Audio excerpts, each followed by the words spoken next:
Just something I just genuinely don't understand. Barbers don't take the extra 30 seconds to just shave around the ear. Guys, shaving around the ear is going to make sure that your clients come back every single time. I promise. This video is cool. I get what he's saying and go that extra mile. You know, I'm going the extra mile. Is this going to guarantee your clients come back? Absolutely not.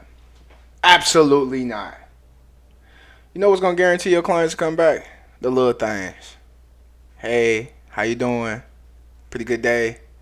Now, outside of shaving around the ear, I would say getting the hair from out the inside of the ear, the hair from out the inside of the nose is a game changer.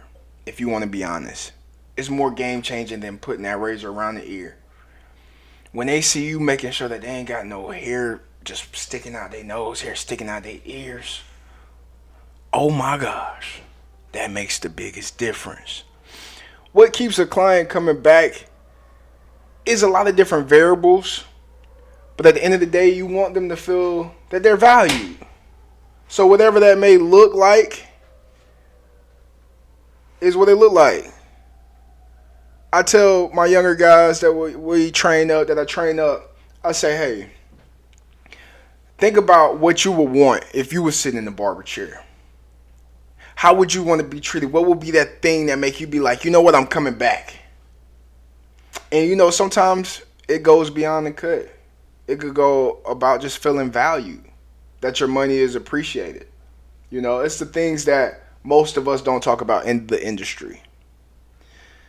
So I understand where my fellow barber is coming from, but I'm going to look at it as this is the extra, going the extra mile, doing the little things, the stuff that you would want done to you while you were in the chair. Y'all let me know down below. Anybody got some extra tips, any gems that we could share to other guys in the industry, especially young guys that's pursuing this career? Let me know down below. It's FadeMasterLos.